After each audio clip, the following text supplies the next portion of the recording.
ایک دفعہ کا ذکر ہے کہ کسی گاؤں میں ایک غریب کسان اور اس کی بیوی رہتے تھے۔ دونوں میاں بیوی کھیتوں میں کام کرنے جاتے تھے۔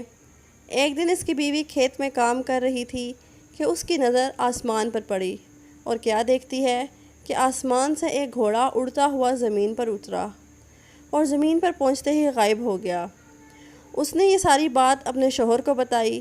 وہ حیران ہوا اور فیصلہ کیا کہ وہ کل اس گھوڑے پر نظر رکھے گا۔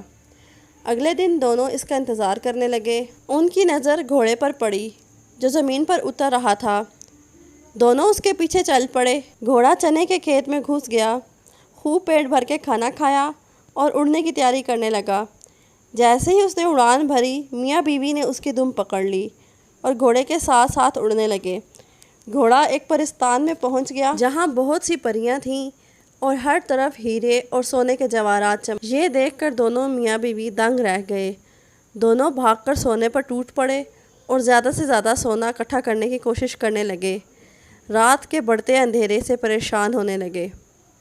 پھر اچانک ان کو خیال آیا کہ صبح ہوتے ہی وہ گھوڑے کے ساتھ زمین پر پہنچ جائیں گے۔ آخر صبح ہوئی، وہ گھوڑے کے ساتھ زمین پر پہنچ گئے۔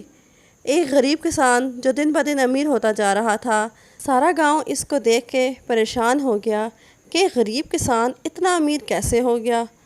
لوگوں نے کسان سے امیر ہونے کا راز پوچھا۔ کسان نے انہیں کچھ نہ بتایا۔ ایک دن کسان کام سے شہر گیا۔ اس دوران ان کی ہمسائی کسان کی بیوی کے پاس آئی اور باتوں باتوں میں خزانے کا راز اگلوا لیا۔ جب کسان گھر واپس آیا تو اس کی بیوی نے سارا ماجرا بتایا۔ کسان کو اس بات پر بہت غصہ آیا، پر اب بات ہاتھ سے نکل چکی تھی۔ صبح سارا گاؤں کسان سے مدد مانگنے آ گیا کہ وہ انہیں بھی خزانے تک پہنچائے۔ یہ سب سننے کے بعد کسان میں لالچ پیدا ہوئی کہ وہ ان کے ساتھ زیادہ سونا اکٹھا کر کے لائے گا۔ اگلی صبح تمام گاؤں والے کھیت کو نکل گئے۔ آنکھیں آسمان پر جمائے بیٹھے تھے۔ گھوڑا زمین پر اترا اور چنے کھانے لگا۔ جب گھوڑا واپس جانے لگا، سب نے اس کی دم پکڑ لی۔ کسان سب سے آگے اس کی دم پکڑے تھا اور اس کے پیچھے پورا گاؤں ایک قطار میں تھا۔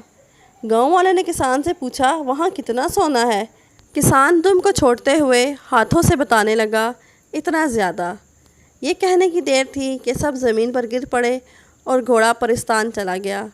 یوں گاؤں والوں کو ان کی لالچ کی سزا مل گئی۔